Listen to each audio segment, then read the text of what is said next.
Hello, welcome back to Read and Reread. My name is Angelia, and today I'm going to talk about my personal history with scary books. So these are not exactly like, it's not a recommendation video like here's the scary books I think you should read. It's more like this is my memories of books that disturbed me or scared me the most going back to childhood and on forward. So some of these actually are good books. Some of them are pretty trashy, but these are the ones that stuck with me. And they do appear in a lot of lists of other people's lists of scary books. So I think it's pretty valid for the most part.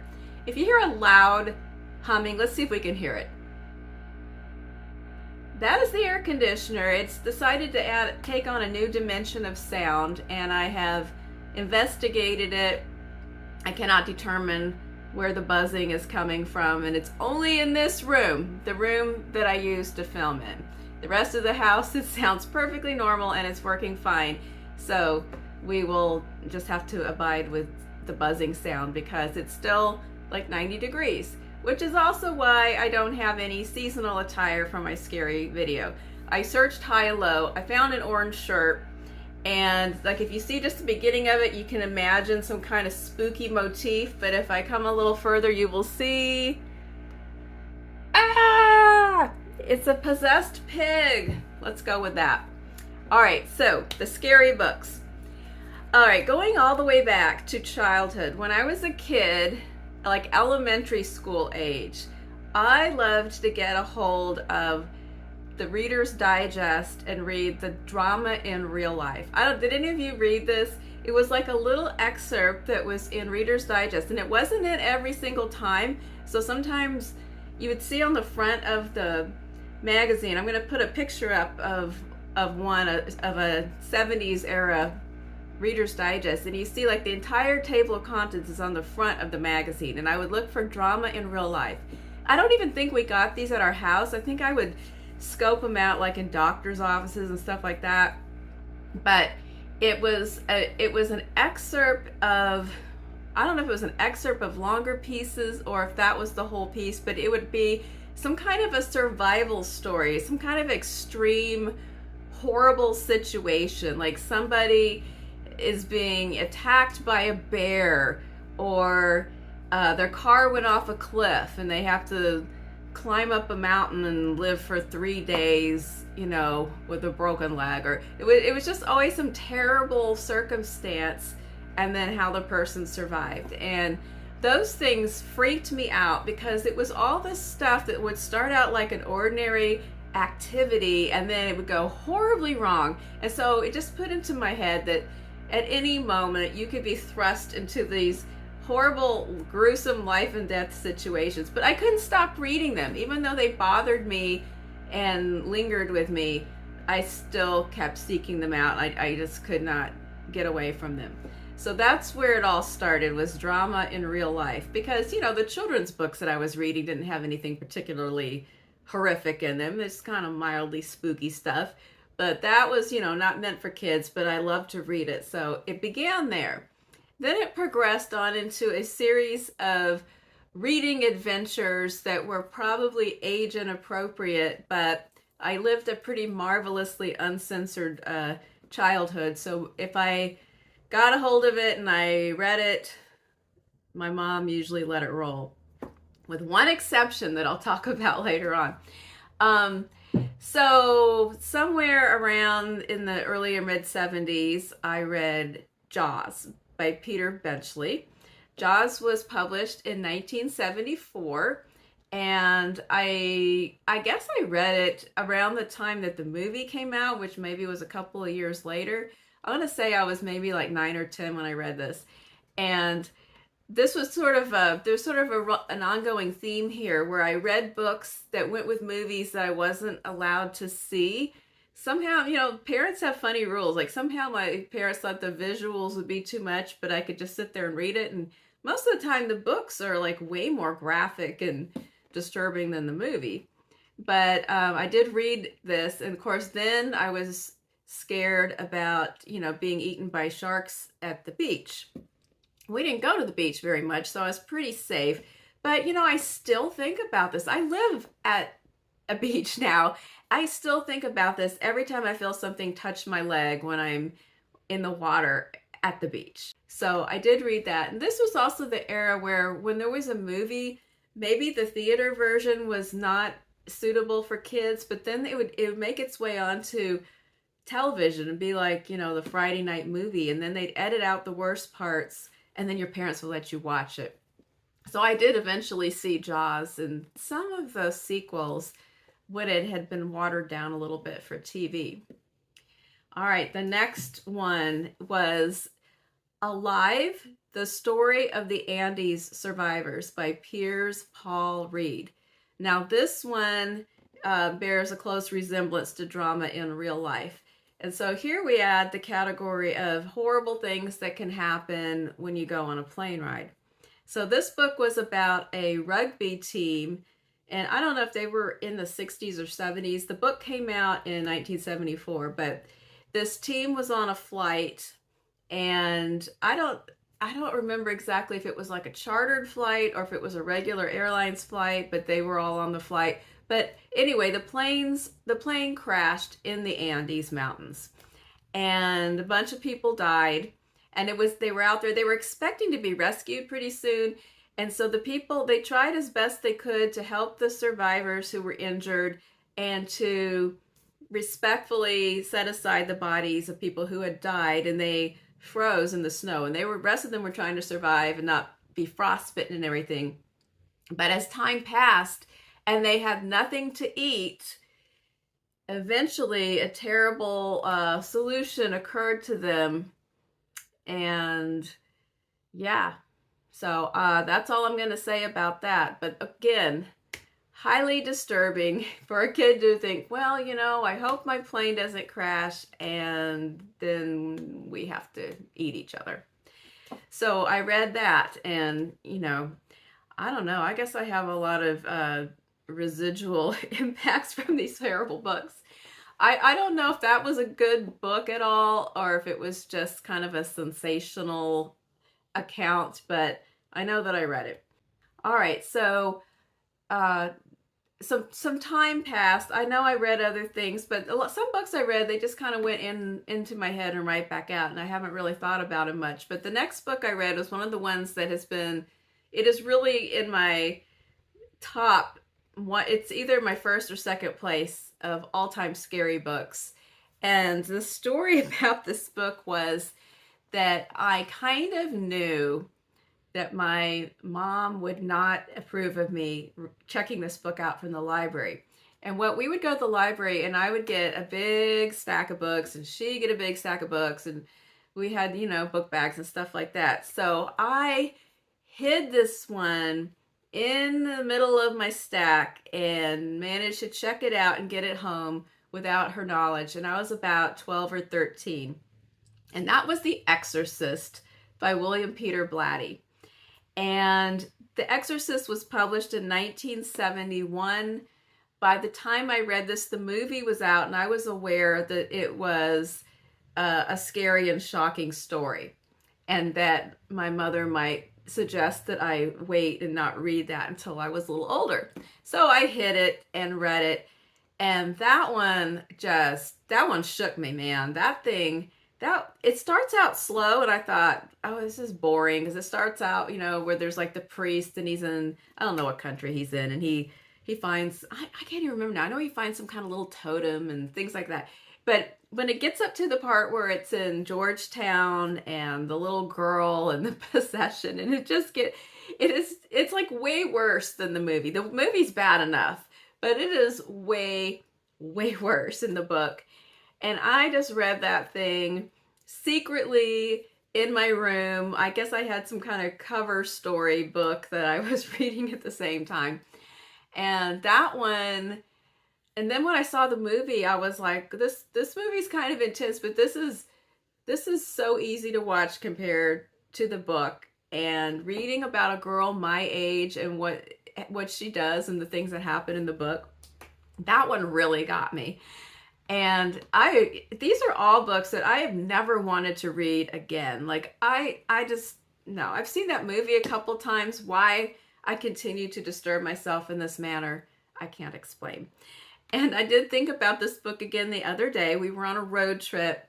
We were on a little Texas road trip, and we stopped in this, it's like this truck stop gas station. And it's one of those ones that, you know, you have certain routes if you do certain road trips, like to visit family. And there's these stretches, especially if you live in Texas, there's these huge stretches of nothingness sometimes between two cities where there is like nothing for 2 hours.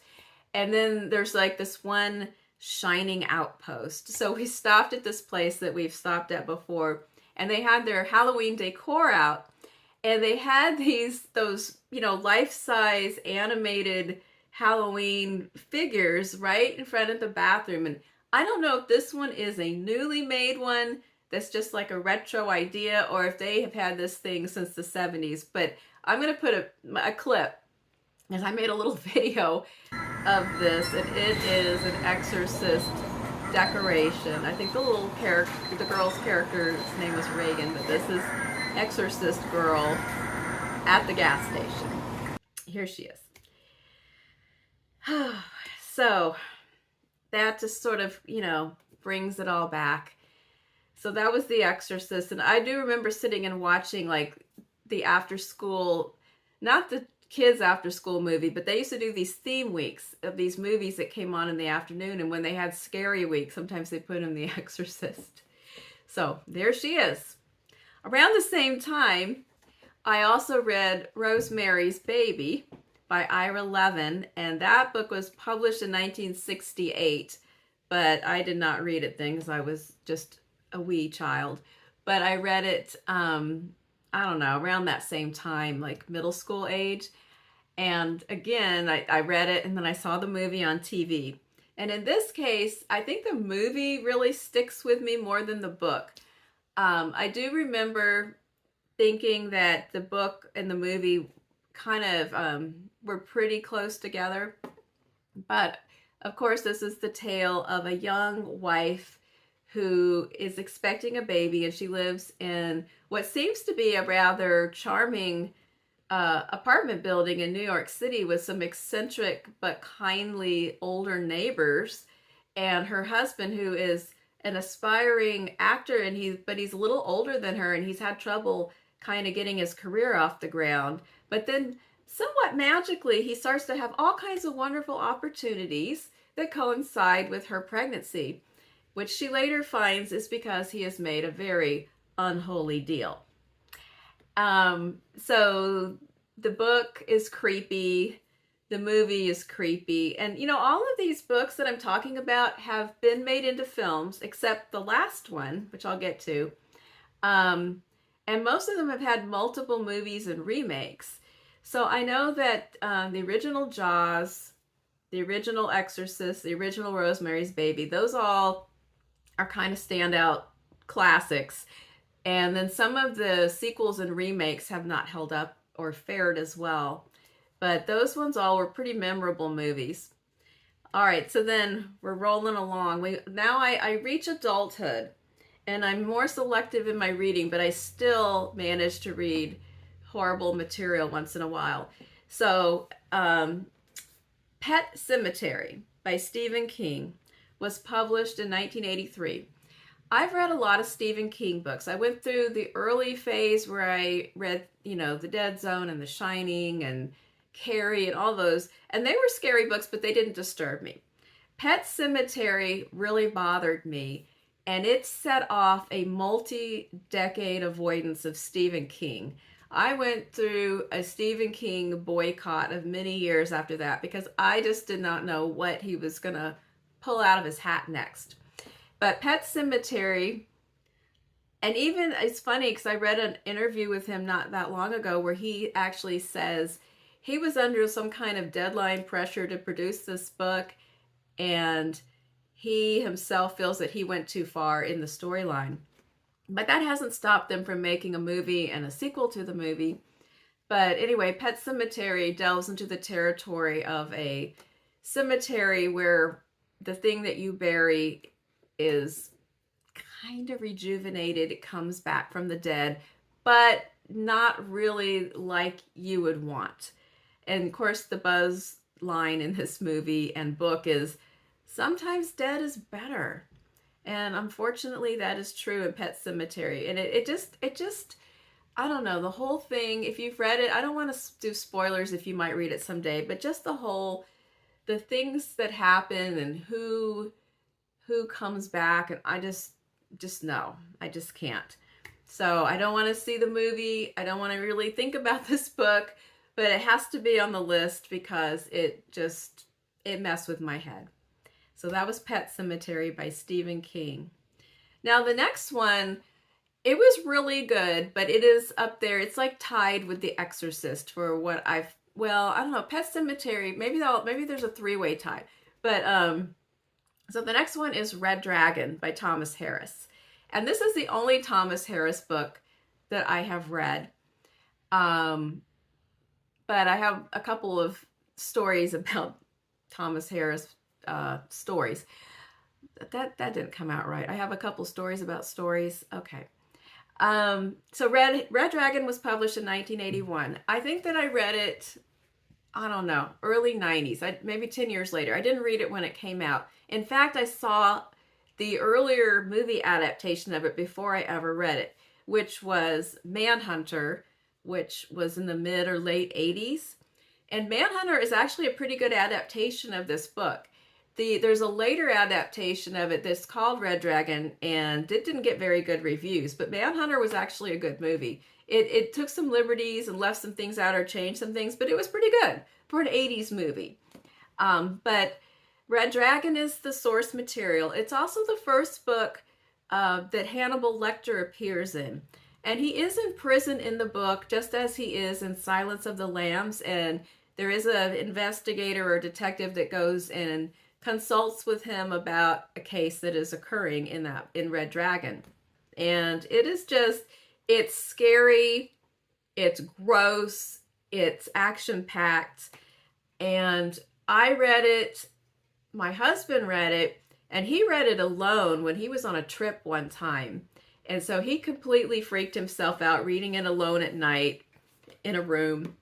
And then this is the type of people that we are. So our very first date was going to see Silence of the Lambs. So this is our material. We went to see Silence of the Lambs, and we really loved it and freaked ourselves out because that was scary too. And then recently we were at a library that has like a sale room, an ongoing sale room where books were like 25 cents. And we saw Red Dragon in there. We bought it for our daughter. So that's the kind of parenting that's going on here. But she is 21. But we were like, whoa, this is horrible. It's so scary. You need to have a copy. So we did give her Red Dragon. But she's got the fortitude for it. She likes scary and action and stuff too. All right. Now, we're moving up into the current times. And the next two books are not actually horror books, but they scared me and they were disturbing, and so they have made this list. And one of them is the only book I actually have a copy of in my library, and that is The Road by Cormac McCarthy. The Road I also talked about in my video about post-apocalyptic fiction, but Cormac McCarthy is one of my husband's favorite authors, maybe his absolute favorite author. So we have all of his books, and I've only read All the Pretty Horses and The Road, and then I've seen the movies of those, and also No Country for Old Men. And I think Stephen's favorite book is Blood Meridian, which I do not want to read. In fact, I don't want to read any other Cormac McCarthy books. It's an author that I can acknowledge as an excellent author, but it's not for me. You know, the material's not for me. But The Road was really excellent, and, you know, you can kind of like love and hate a book at the same time. So the book is beautifully written and just profoundly disturbing. There's images and scenes in this book that are in my mind like they were in the movie, and some of them weren't even included in the movie. Some of the parts that I thought were the most memorable and upsetting are not in the film. And I don't even want to talk about him here because this one I really do recommend, even though I'm telling you like how horrible and disturbed it left me. But it is a really good book about a kind of a mostly unspecified event that might be it's kind of maybe a nuclear event has happened, and a man and his son are on a journey. They're trying to get to the coast where the dad thinks that there might be some sort of better survival opportunity. They leave their home, and we get some backstory that he had a wife, and the wife was on the verge of having this child when the event occurred. She ends up giving birth, during a blackout in their house, and the world just kind of goes offline, and it never does come back online, and everybody is just in an intense survival situation. And just the things that happen along the way and the decisions that the man has to make and the whole thing and just the poignancy of the relationship of the husband and the child, and the fact that these last two books don't seem unrealistic. Some of these horror elements, they freak you out, but they're very unlikely to happen, especially if there's supernatural elements. But the fact that this could happen is what makes it so scary. So the road also left me damaged. And then the last book is the most recent book. And part of the reason why it's so disturbing is the subtlety and the timing, because this book was published in 2020 and I read it as a new release. And what a book to read during that time. And that is Leave the World Behind by Ruuman Alum. And this book is sort of insidious, because when I read it, I liked it, but it bothered me. But it didn't seem like it was going to leave such a dent in me that it did. Like, I read it, and then I got to the end, it was kind of like, well, what now what? Like, it just left so much hanging. And some people hate a book that leaves a lot hanging or unresolved or unexplained. And I actually love stories like that. But this one, it just leaves you with this feeling at the end where you're just like, there's no way that things are going to progress and get any better than where you left off. And basically in this story, there is a family, husband and wife, and they're two teenagers, and they live in New York City. They rent an upstate house for a little getaway, and it's a very nice upscale kind of Airbnb rental. Everything they would want, fully stocked. You just roll in and everything's there. And so they're gonna have this little outdoorsy weekend, and then while they are there, in the middle of the night, this couple shows up at the door. And the couple explains that they are the owners of this house. Since they did this transaction online, they have not met these people, and that something really bizarre is happening in the city, and everything is in a blackout, and they don't know what this event is, and they want to come out and stay at their house, and they're so sorry, but they kind of need to come in. And this sets off some very interesting, subtle issues of race and social class, because the homeowners are black, the renters are white. They weren't aware of each other's particular details until this encounter in the middle of the night at the door, and they get into some very odd, intense conversations. And that part of the story is just really, really well written and very nuanced and subtle.